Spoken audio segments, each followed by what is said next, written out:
Severance is putting a dark spin on what work-life balance really means, and fans, including me, are flocking to their TVs every week to check it out.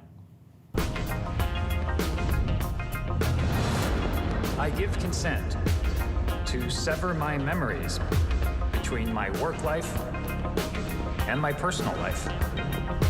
Okay, so the show follows a group of employees at a mysterious company called Lumen Industries who have no memory of who they are outside their workplace and what happens when elements of their double lives start to blend together. Severance is well into its fantastic second season, and today I'm really stoked and honored to be joined by Zach Cherry and Tramell Tillman, who plays Dylan and Milchek on the show. It is really awesome to have you both here.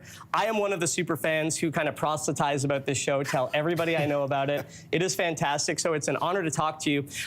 It's a complex premise. I touched on it a bit there, but basically a lot of employees agree to have this chip implanted. When they get to work, they don't remember anything from their outside lives. When they leave work, they don't remember anything inside. That's the basic premise, but there's so much more there. And Zach, I'll start with you because your character is one of the characters on the show that is severed, so you kind of have this dual character you're playing. We've explored more of Dylan's outie life. They're called innies and outies in this second season. What's he been like for you as an actor in terms of digging into this character and that duality?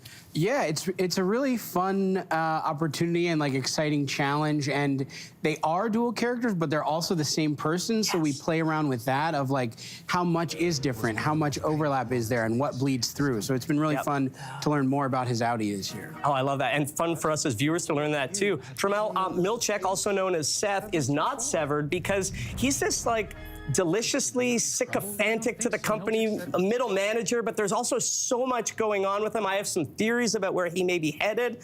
What's this character been like for you to sink your teeth into? A big fan favorite. Well, it's been a big jump for him. You know, he started really under Cobell in season 1, and season 2, he's now running the floor. So we're seeing him in a new light and seeing him flex his muscles a bit this season. Oh, I love that. As I touched on there, one of the things about the show is the mysteries, but a thing I really love about this series is you get answers as it goes along as well. There are still lots of questions remaining, but you also get answers. Some of the mysteries, though, that are outstanding, I'm going to rhyme off a few of them just as a super fan. What's with all the nautical stuff? What are the goats doing? Why is there a dentistry theme? Why all the melons all the time? Who are they? Where are they? What is the work that they're doing? I know, to quote your character in the show, that non-disclosure forbids you from talking about this. This is true. So you can't give us any spoilers, but I am curious for you two, as two of the stars of the show, how much do you know about where the show is going and maybe some of those subplots I mentioned? Like, do you know all the answers? I do not. No. No. Really? Some. I know some. And I do like that the questions you posed were on the level of who are they and where are they, and down to the specific of why so much dentistry. That's sort of what we like to play around with. And why melons? Why melons? Yeah. That one I don't know. Why melons? Yeah. Well, I will say, to me, the questions of who are they and where are they and when are they are key. So I'm kind of watching your faces for reactions. But anyway, you're giving me nothing, and I appreciate that as a fan of the show. Don't spoil anything. The show has a devoted fan base, as viewers can tell from my enthusiasm for it. And a lot of it has become like viral and memeable. Obviously, one of the biggest examples, I think we have a bit of footage of it, is the music dance experience. That's a scene that everybody talks about. One of the things that I love about it is the dynamic between the characters. Dylan, you're kind of at your desk, angry while this is going on. The other characters are dancing. But I want to use this clip as a chance to ask you about the chemistry between all of you on the show. What's it like working with your fellow actors? Adam Scott there, Britt Lauer, great cast. What's it like on set?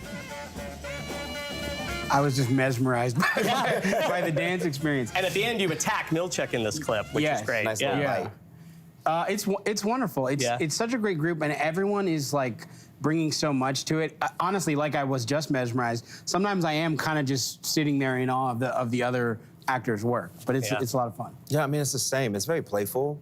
It's very supportive. You know, we lean on each other. I mean, that music dance experience, that was pretty much improv. Yeah. You know, we just went person to person and just vibed off of each other, and that's so much of the show. I love it. A lot of that is leaning in and playing. I could talk to you for hours, but just very quickly to wrap it up, what do you think it is about the notion of severance that appeals to us as viewers? What do you think it is about that idea? I think everyone has a complicated relationship to their work, and our show is exploring that. Yeah. I think it's also the lure of, you know, being able to separate for a little bit, to put something down, compartmentalize, and that show speaks to that. Yeah. Well, it was a great show. Honored to talk to you both. Thank you so much for being here. A brand new episode of Severance comes out this Friday on Apple TV+. If you're not already on the bandwagon, get on it. Highly recommend. If you like that video, make sure to subscribe to the Your Morning YouTube feed, where you can find all kinds of new content posted every weekday morning.